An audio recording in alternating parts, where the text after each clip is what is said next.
నేను ఢిల్లీ పోయిన ఆ రోజు యాదిరెడ్డి అనే తమ్ముడు ఇచ్చిన తెలంగాణ సోనియా గాంధీ వెనక్కి తీసుకున్నది. ఇక్కడ ఉస్మానియా యూనివర్సిటీలో మా శ్రీకాంతాచార్యో, మా ఇషాన్ రెడ్డో, మా యాదయ్యనో, ఒక చెల్లె మహబూబ్ నగర్లో సువర్ణనో ఎంతోమంది పిల్లలు బలిదానాలు చేసుకుంటుంటే మా గోస ఢిల్లీకి ముడతలేదు, మా గోస సోనియా గాంధీకి తెలుస్తలేదు అని ఆ తమ్ముడు యాదిరెడ్డి ఢిల్లీకి పోయి ఏఐసిసి కార్యాలయం ముందు సోనియా గాంధీకి ఉత్తరం రాసి జేబులో పెట్టుకొని ఢిల్లీలో ఆత్మహత్య చేసుకున్నాడు యాదిరెడ్డి. ఓ సోనియమ్మ, మా బలిదానంతోనైనా కళ్ళు తెరువు, ఇచ్చిన తెలంగాణ బిల్లు పెట్టు అని చెప్పి యాదిరెడ్డి ఢిల్లీకి పోయి సోనియమ్మ పేరు మీద ఉత్తరం రాసి ఏఐసిసి కార్యాలయం ముందు ఆత్మహత్య చేసుకున్నాడు. ఆ తమ్ముడి శవాన్ని దేవాలని రాత్రికి రాత్రి వినోదన్న గారు, కేటీఆర్ గారు, ఈటల రాజేందర్ గారు, మేము నలుగురం అర్ధరాత్రి ఢిల్లీకి పోయినాం. పోయి ఆసుపత్రి ముందు నిలబడి ఆ శవాన్ని తెద్దామని మేము ప్రయత్నం చేస్తూ ఉన్నాం. తెలంగాణ భవన్కు పంపిస్తాం, అక్కడ ఢిల్లీలో ఉండే ఏపీ భవన్కు శవాన్ని పంపిస్తాం అని పోలీసు వాళ్ళు మాకు చెప్పారు. మేము ఏపీ భవన్కు పోయి అక్కడ మేమందరం ఉన్నాం. ఆ రోజు నిర్మలా సీతారామన్, ఇవాళటి ఆర్థిక శాఖ మంత్రి, ఆనాడు ఆమె బీజేపీ స్పోక్స్ పర్సన్, ఆమె కూడా ఏపీ భవన్కి వచ్చి నిలబడ్డది. జస్టిస్ సుదర్శన్ రెడ్డి గారు, అప్పుడు సుప్రీంకోర్టు జస్టిస్ ఆయన, వారు కూడా ఏపీ భవన్కి వచ్చి నిలబడ్డారు యాదిరెడ్డి మృతదేహానికి శ్రద్ధాంజలి ఘటిద్దామని. మేమందరం అక్కడ ఉన్నాం. కానీ ఆనాటి సమైక్య పాలకులు ఆ ఏపీ భవన్ నుంచి ఒక ఉత్తరం ఇచ్చారు, శవాన్ని ఏపీ భవన్ తేవద్దు, అట్నుంచటే విమానాశ్రయానికి పంపండి, లేదా అట్నుంచటే దాన్ని మార్చురీకి దానికి పంపించేయండి అని చెప్పి. అంటే మాకెంత ఆవేశం వచ్చింది, ఎంత బాధ కలిగింది. అంటే చివరికి తెలంగాణ కోసం త్యాగం చేసిన యాదిరెడ్డి శవాన్ని తల్లిదండ్రులకో స్వగ్రామానికి కూడా పంపనంత కుట్ర ఆనాటి ఉమ్మడి రాష్ట్రం చేసింది. ఆనాడు ఈ రేవంత్ రెడ్డి ఒక్కడు మాట్లాడితే ఒట్టు, వీళ్ళు మాట్లాడితే ఒట్టు. మేము ఆ రోజు పోరాటాలు చేసినాం. ఆనాడు మా మీద కేసు పెడితే ఢిల్లీ పోలీస్ స్టేషన్లో రాజేందర్ గారి మీద, కేటీఆర్ గారి మీద, వినోదన్న మీద, నా మీద ఢిల్లీ పోలీస్ స్టేషన్లో కేసు అయితే సంవత్సరాల తరబడి తిరిగినాం ఢిల్లీకి మేము కేసులకు, పేషీలకు. ఇది పోరాటం. ఆ యాదిరెడ్డి లాంటి వ్యక్తి పాపం ఆ శవాన్ని తెచ్చి మహేశ్వరం మండలం వారి స్వగ్రామానికి తీసుకుపోయి పాడెలు మోసి మేము ఆ రోజు వారి అంత్యక్రియల్లో పాల్గొన్నటువంటి చరిత్ర. ఎన్ని త్యాగాలు, ఎన్ని పోరాటాలు. అసలు కేసీఆర్ గారు అంటేనే త్యాగం కదా. బహుశా ఈ దేశంలో ఒక కాజ్ కోసం, ఒక సమస్య కోసం ఇన్ని పదవులకు త్యాగాలు చేసిన నాయకుడు ఎవరు ఉన్నారంటే అది ఒక్కడే కేసీఆర్. ఎమ్మెల్యేకు, డిప్యూటీ స్పీకర్కు, 2 సార్లు ఎంపీకి, కేంద్ర మంత్రికి 5 పదవులను 5 సార్లు త్యాగం చేసిన నాయకుడు.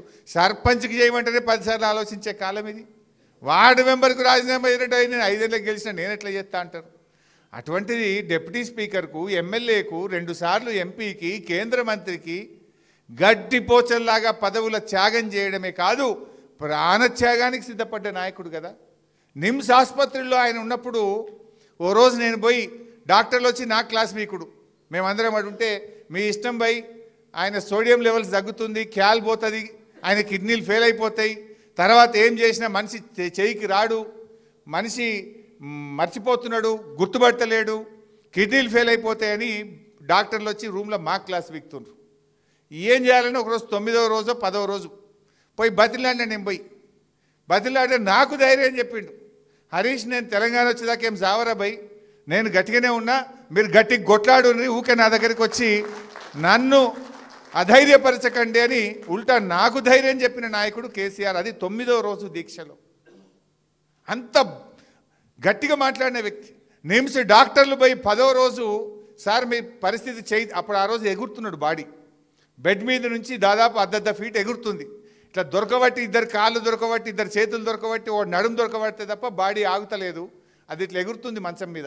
11వ రోజు పొద్దున డాక్టర్లు వచ్చి మీరు విరమించకపోతే ఏ క్షణంలో అయినా మీకు ఏమైనా జరగవచ్చు అని నిమ్స్ డాక్టర్, మేమందరం, జయశంకర్ సార్ ఉన్నాడు, విద్యాసాగర్ రావు సార్ ఉన్నాడు, మేమందరం అక్కడ ఉన్నాం, ఏమన్నా జరగవచ్చు అని డాక్టర్లు చెప్తుంటే కేసీఆర్ గారు ఒక మాట అన్నారు, ఏదన్నా కానీ నేను మాత్రం విరమించను, అయితే జైత్రయాత్ర లేదంటే నా శవయాత్ర అని చెప్పిండు. నా శవం మీద తెలంగాణ జెండా కప్పండి తప్ప నేను విరమించే ప్రశ్నే లేదు అని ఆయన మాట్లాడుతుంటే నా కళ్ళల్లో నీళ్లు రాలినాయి ఆ రోజు. అది కేసీఆర్ పోరాటం. ఎవడో మూర్ఖుడు ఏదో మాట్లాడుతున్నాడు కళ్ళ ముందు, ఆ రోజు మా అందరి ముందు ఇంకేమో అయిపోతుంది, ఎప్పుడైనా ఏమైనా జరగచ్చు అన్నంత టెన్షన్లో ఉన్నటువంటి రోజు. నా శవం మీద తెలంగాణ జెండా కప్పండి అని మాట్లాడినటువంటి నాయకుడు కేసీఆర్. అది త్యాగం. పదవులే కాదు, ప్రాణత్యాగానికి కూడా చివరి అంచుల దాకా పోయి వచ్చినటువంటి నాయకుడు. ఇలా కొంతమంది ఆయన అనారోగ్యంగా ఉండడానికి కొంతమంది ఏదో వికృత ఆనందం పొందుతుంటారు. వాస్తవానికి ఆయన ఉద్యమంలో కావచ్చు, ఆమరణ దీక్ష వల్ల కావచ్చు, ఒక 10 ఏళ్ల ఆయుష్ తగ్గించింది. ఆయన ఎప్పుడు కూడా ఆరోగ్యాన్ని లెక్క చేయకుండా రాత్రింబవళ్ళు ఉద్యమంలో కష్టపడ్డాడు. 11 రోజుల దీక్ష వల్ల ఆరోగ్యం కొంత ఎఫెక్ట్ అయింది. కానీ దేవుడి దయ వల్ల, తెలంగాణ ప్రజల ఆశీస్సుల వల్ల ఇవాళ చాలా ఆరోగ్యంగా ఉన్నారు. ఎప్పుడు రావాలో మళ్ళీ అప్పుడు వస్తాడు, తెలంగాణ ప్రజల పక్షాన నిలబడతాడు. మళ్ళీ మన రాష్ట్రానికి ఖచ్చితంగా కేసీఆర్ గారే ముఖ్యమంత్రి అవుతారు. ఇలా ప్రజలు కోరుకుంటున్నారు. ప్రజలు కేసీఆర్ వైపు చూస్తున్నటువంటి పరిస్థితి ఉంది. ఎందుకంటే అర్థమైంది, పాలేందో నీళ్ళేందో అర్థమైంది. మార్పు అంటే ఏం మార్పు వచ్చిందో ఇలా తెలంగాణ ప్రజలు గమనిస్తున్నటువంటి పరిస్థితి ఉన్నది. ఇవాళ నిజంగా తెలంగాణ రాకపోతే ఎక్కడిది 24 గంటల కరెంటు, ఎక్కడిది ప్రతి ఇంటికి త్రాగునీరు, ఎక్కడిది 1 కోటి ఎకరాల మాగాని, ధాన్యం ఉత్పత్తిలో ఎక్కడిది తెలంగాణ నంబర్ 1 రాష్ట్రంగా ఎక్కడైతుండే, తలసరి ఆదాయంలో దేశంలో నంబర్ 1 ఎక్కడైతుండే, పర్ క్యాప్ మన జిఎస్డిపి గ్రోత్ రేట్లో తెలంగాణ దేశంలో నంబర్ 1గా ఎక్కడైతుండే, ఎన్నిట్లల్లా మాంసం ఉత్పత్తిలో, ధాన్యం ఉత్పత్తిలో, డాక్టర్ల ఉత్పత్తిలో ఇవాళ తెలంగాణ నంబర్ 1 అయిందంటే ఈ రాష్ట్రం ఏర్పడడం వల్ల కదా. ఎవడో ఏదో మాట్లాడవచ్చు.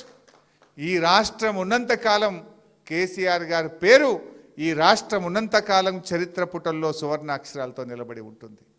ఎవరు చెరిపోయలేరు. అది ప్రజల హృదయాల్లో ఉంది. ఈ రాష్ట్రం ఏర్పడ్డదంటేనే కేసీఆర్ త్యాగాలతో, పోరాటాలతో, అమరుల త్యాగాలతో ఏర్పడ్డటువంటి రాష్ట్రం.